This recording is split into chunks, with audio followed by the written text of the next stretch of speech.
vocês abram a Bíblia em Romanos, capítulo 1, versículo 16.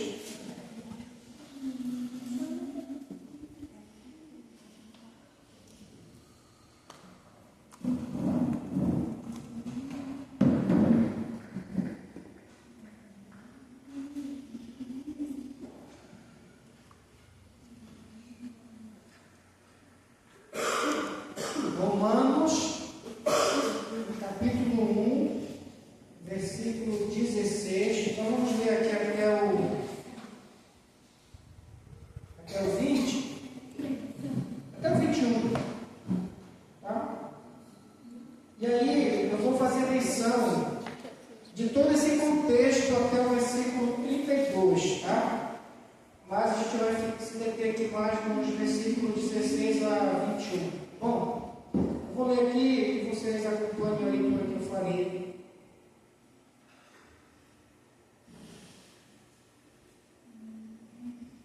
Pois não me envergonho do Evangelho, porque é o poder de Deus para a salvação de todo aquele que crê, primeiro do judeu e também do grego.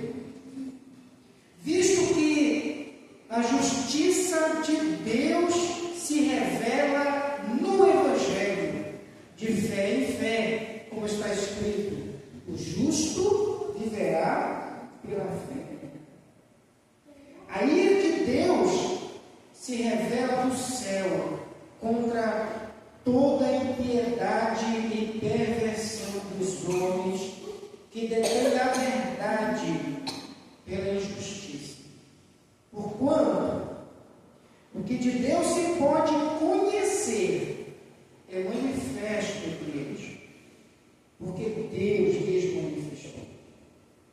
Porque os atributos invisíveis de Deus, assim o seu eterno poder, como também a sua própria divindade, claramente se reconhecem desde o princípio do mundo, sendo percebidos por meio das coisas que foram criadas.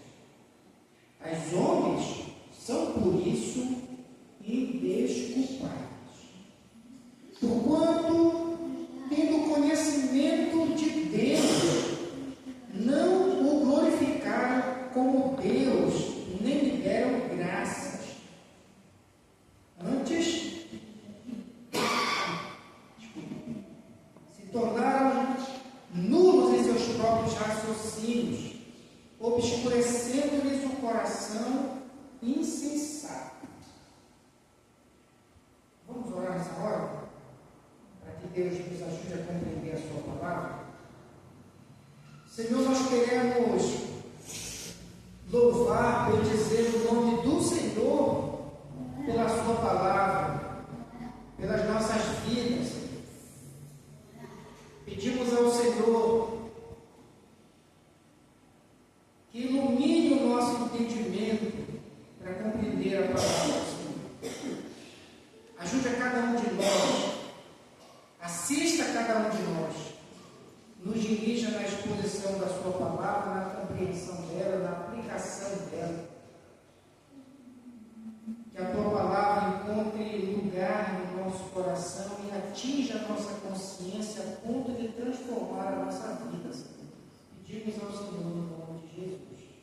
Amém.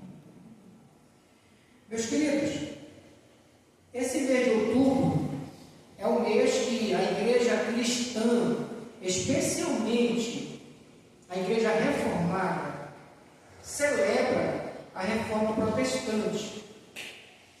Porque nós somos herdeiros dessa reforma, né?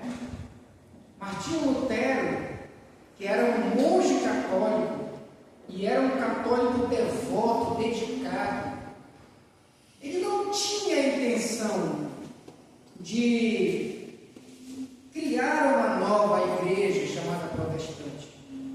O objetivo dele era que a igreja que ele via como sendo uma igreja que tinha abandonado a verdade e adotado dogmas contrários à Escritura, voltasse para a Escritura. Era o objetivo de Lutero. E Lutero, enquanto monge, ele tinha uma dificuldade muito grande com a palavra justiça.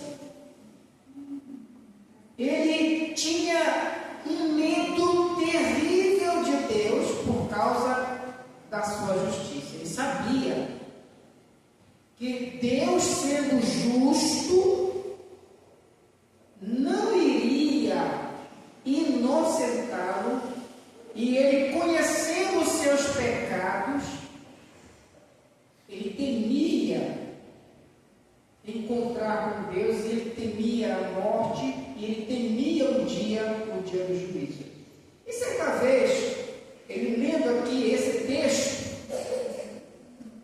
e ele se deparou com essa frase que Paulo fala no verso 17: visto que a justiça de Deus se revela no Evangelho. Isso trouxe uma angústia muito grande para Lutero, fez ele não dormir várias noites com medo terrível, porque ele diz assim: Deus é justo, e sendo justo e eu pecador, eu não vou escapar.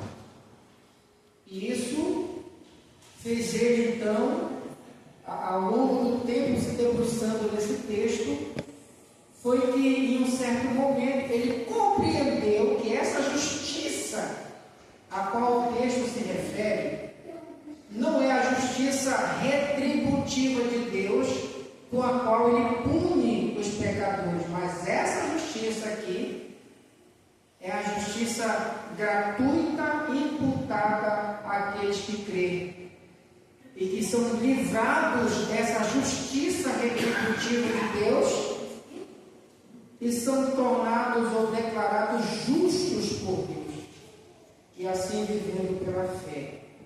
Ele então descansou e a sua consciência finalmente encontrou alívio na justiça de Deus. E aí surgiu então um dos lemas mais importantes da reforma, que é esse que você pode ver aqui na tela: justificação pela fé. É o que vamos falar hoje, baseado nesse texto. Lutero compreendeu que, embora de fato Deus seja justo, e realmente Ele não vá poupar os ímpios, há uma outra justiça que Deus imputa àqueles que creem, que é a justificação pela fé. Lutero se converteu naquele dia, lendo esse texto. Bem, na verdade, a carta de Paulo aos Romanos é uma carta que várias pessoas se converteram lendo essa carta, como Agostinho e também John Wesley se converteram lendo a carta de Paulo aos Romanos, mas Lutero se converteu lendo esse texto aqui, que nós acabamos de ouvir. E a partir daí, então, ele entendeu que a salvação, a justificação, jamais poderia ser alcançada por méritos, por obras, por sacrifícios, por penitências, mas deveria ser alcançada exclusivamente pela fé. E veja, meus queridos, nesse texto aqui, o apóstolo Paulo, ele fala de duas revelações, se você prestou atenção na leitura. Duas revelações. A primeira revelação que Paulo menciona aqui é a revelação da justiça de Deus, que é revelada no Evangelho. E a segunda revelação que Paulo fala no versículo 18 é a revelação da ira de Deus. Deus, de fato, por causa da sua justiça, ele está permanentemente irado. E Paulo então fala dessas duas revelações. E por causa dessas duas revelações, que o Evangelho precisa ser anunciado. O Evangelho precisa ser pregado. Porque todos precisam conhecer essas duas revelações. Todos nós aqui precisamos conhecer essas duas revelações. E todos nós aqui ou estamos justificados pela fé, ou estamos debaixo da ira de Deus. Eu queria que você já começasse a se perguntar, começasse a se avaliar a partir da exposição desse texto e respondesse para você mesmo. Hoje, qual a sua situação baseada nesse texto? Você é alguém justificado pela fé, ou você se encontra debaixo da ira de Deus? Paulo, então, começa esse texto dizendo no verso 16: pois não me envergonho do Evangelho. Havia algumas razões pelas quais algumas pessoas poderiam se envergonhar do Evangelho. O Evangelho, na época de Paulo, não era muito popular. Então não era muito fácil alguém dizer: eu sou cristão. Por que algumas pessoas poderiam se envergonhar do Evangelho?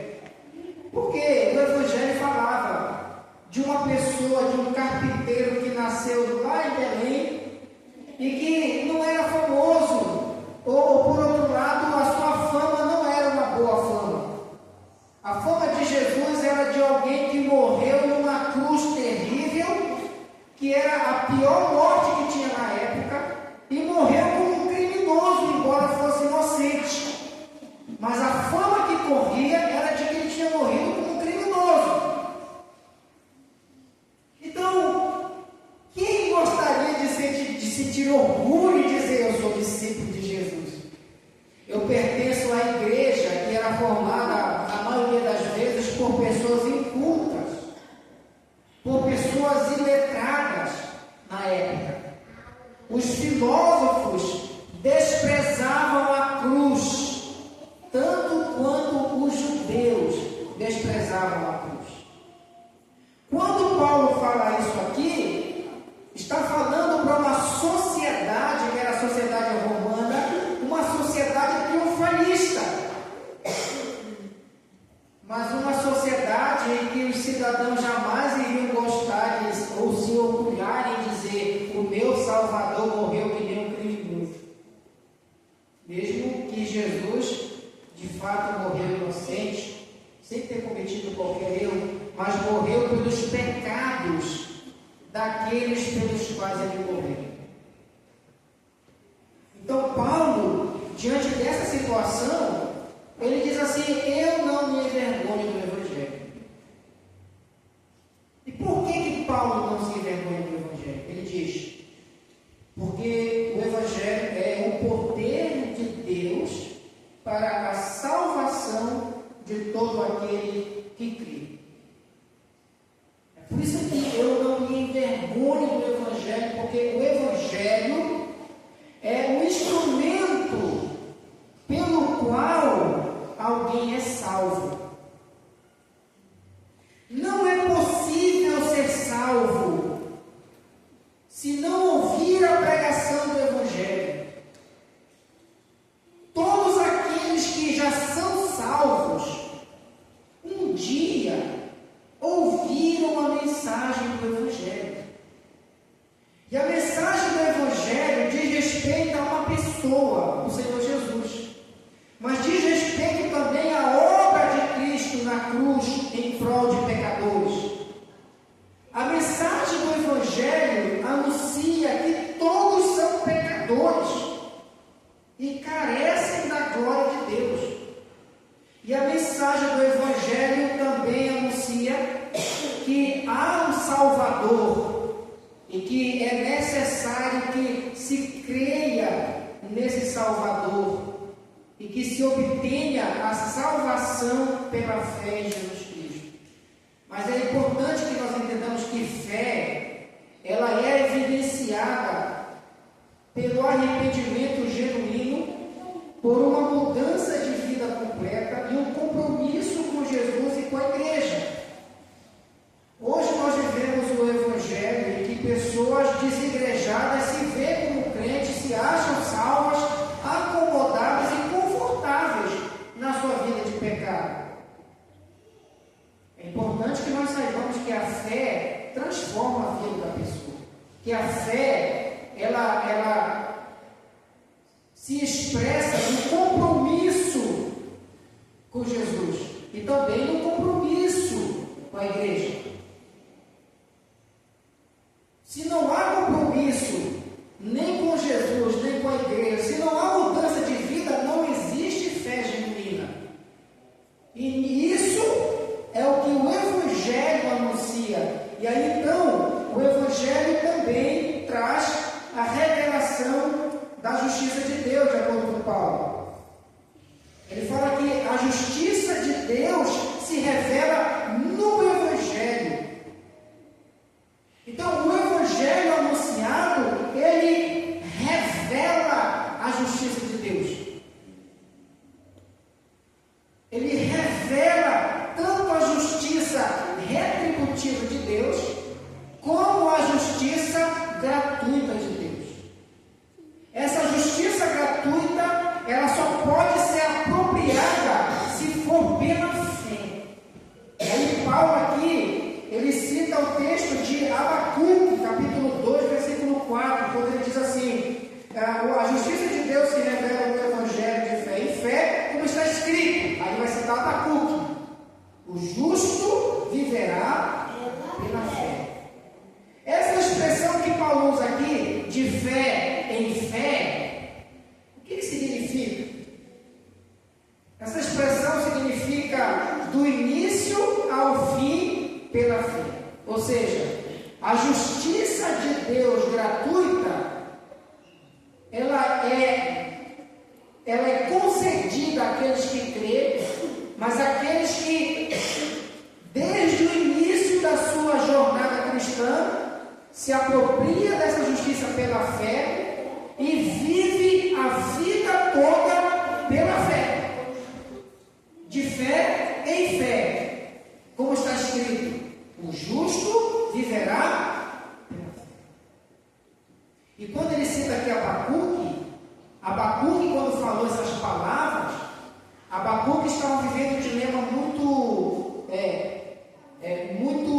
angustiante para ele. No tempo de Abacuque, havia ímpios dentro de Israel, dentro da comunidade da fé, ímpios que estavam vivendo na impiedade e aparentemente não estavam sendo punidos por Deus. E Abacuque diz para Deus assim: Senhor, até quando o Senhor vai deixar isso acontecer? Quando é que o Senhor vai resolver punir a impiedade no meio do teu povo? Tirar a opressão, a violência e etc.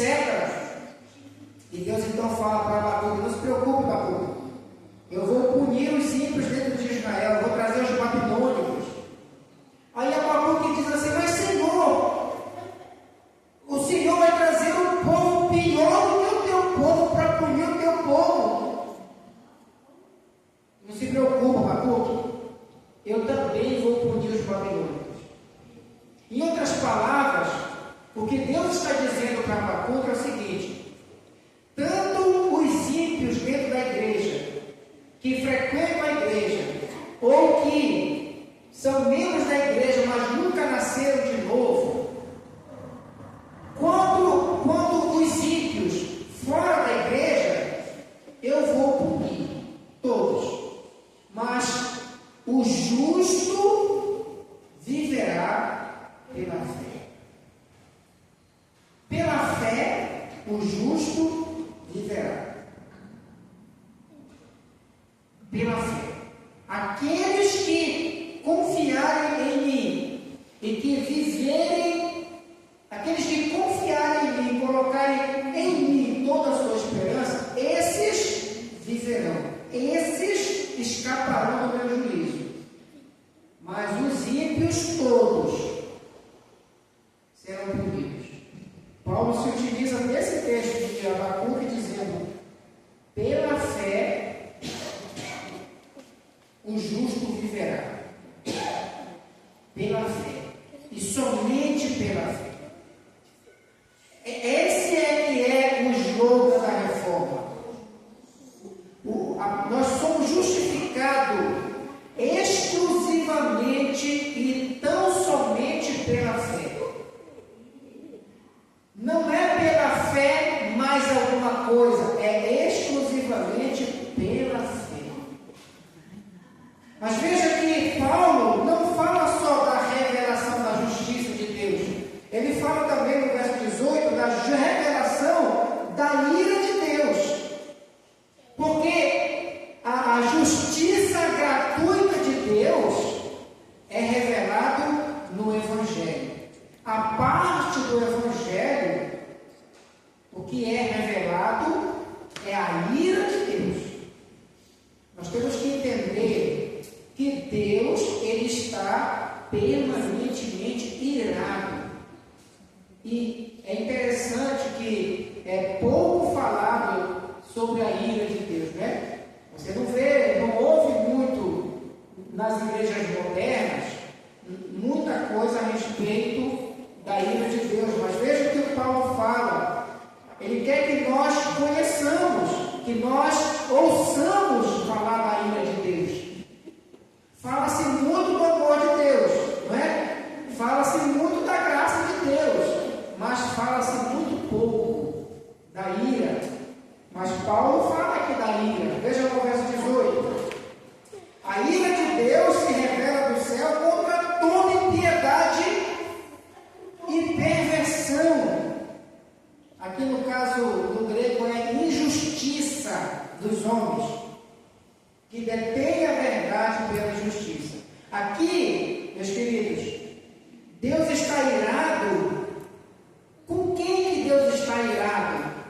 Com todos os ímpios. A palavra impiedade aqui, ela diz respeito àquela pessoa que não tem comunhão com Deus, não tem relação com Deus, não é crente. É o ímpio. E a pessoa perversa ou injusta é aquela pessoa que se relaciona mal com o próximo. Então, a impiedade está relacionada ao mau relacionamento com Deus, e a perversão ou injustiça está relacionado ao mau relacionamento com as pessoas. Se eu e Deus não estou bem, eu e as pessoas também não vamos estar bem. E aí Paulo vai falar a partir do versículo 22 dessa distorção que acontece. E ele fala de uma negação de Deus, de uma rejeição de Deus por parte da humanidade, deliberada e consciente. Por quê? Paulo diz no verso 19: porquanto o que de Deus se pode conhecer é manifesto entre eles, porque Deus lhe manifestou. Porque os atributos invisíveis de Deus, assim como o seu eterno poder, a sua própria divindade, claramente se reconhece desde o princípio do mundo, sendo percebido pelas coisas que foram criadas. Tais homens são, por isso, indesculpáveis. O que Paulo está dizendo é que todo ser humano sabe que Deus existe. Todo ser humano sabe do dia do juízo. Sabe que um dia vai prestar contas com Deus. Todo ser humano sabe. Que a criação, de um modo geral, revela a Deus. Que na consciência o ser humano tem a percepção de Deus.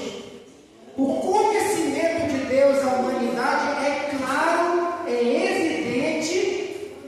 E a rejeição de Deus é uma rejeição, portanto, consciente, deliberada.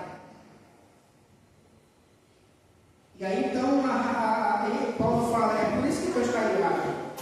Ele está irado porque ele revelou-se. E as pessoas fizeram o que com essa revelação? As pessoas Ele diz aqui, nós lemos na leitura, né? As pessoas adoraram a criatura no lugar do Criador.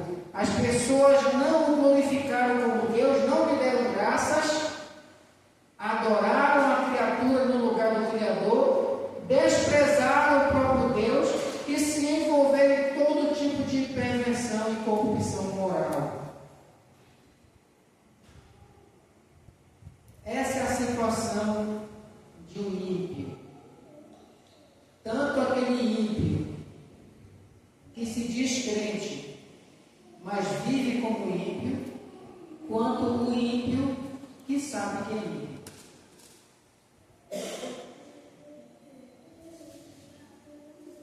Eu volto a perguntar para você nessa noite, em que situação você está hoje?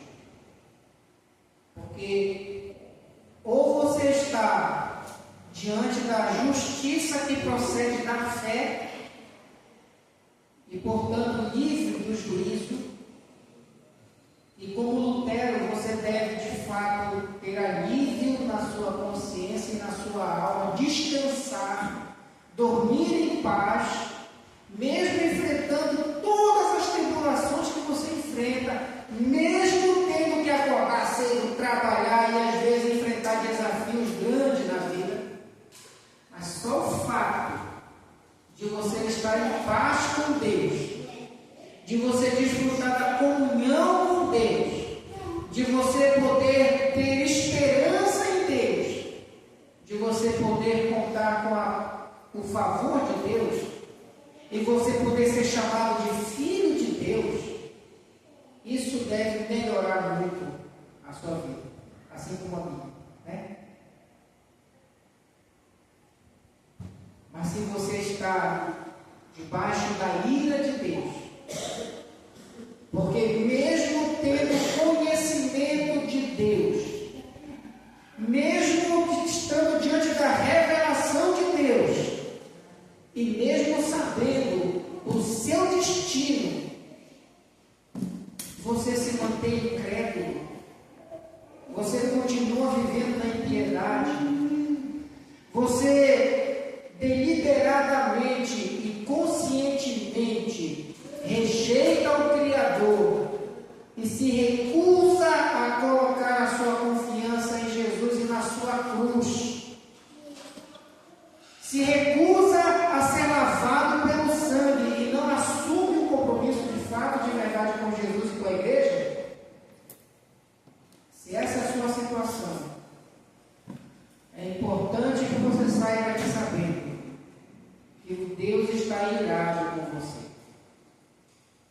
E essa ira de Deus, de acordo com Paulo aqui no versículo 18, é uma ira permanente. Deus está todos os dias irado com você. Não é uma ira momentânea, passional, é uma ira permanente, até que você se volte para Cristo. Para todos nós aqui, Cristo é o único que pode nos livrar dessa situação. A cruz de Cristo é a única coisa que nos justifica diante de Deus. Não são nossas boas ações. Às vezes eu evangelizando, eu pergunto para as pessoas assim: fulano, se você morresse hoje e você estivesse diante de Deus e Deus perguntasse para você: por que eu deveria deixar você entrar no meu céu? O que você responderia? Na mesma hora a pessoa: é porque eu sou uma pessoa boa. Não, é porque eu faço coisas boas.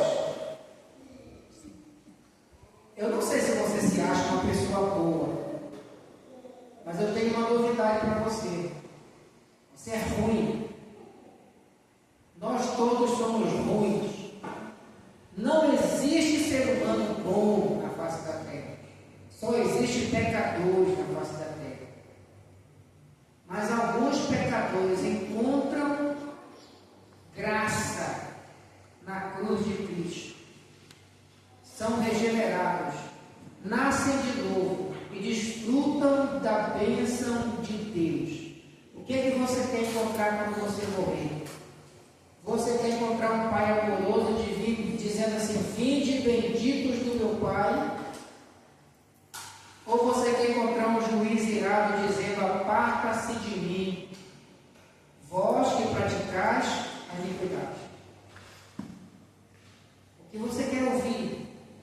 Quem você quer encontrar? Um pai amoroso ou um juiz irado? Depende do que você faz hoje. A boa notícia é que todos nós aqui, se crermos no Senhor Jesus, podemos ser justificados pela fé.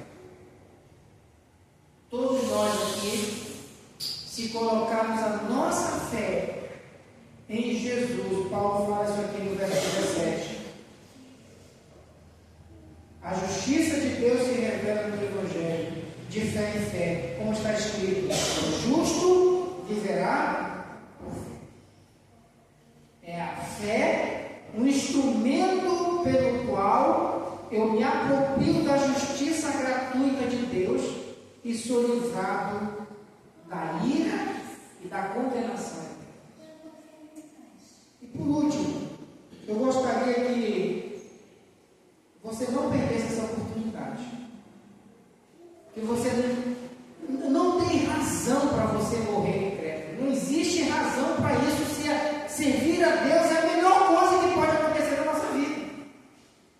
Ou você não acha que o céu e o novo céu e a nova terra é melhor do que o inferno?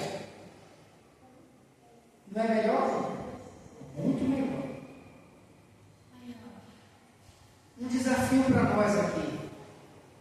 Um desafio para nós.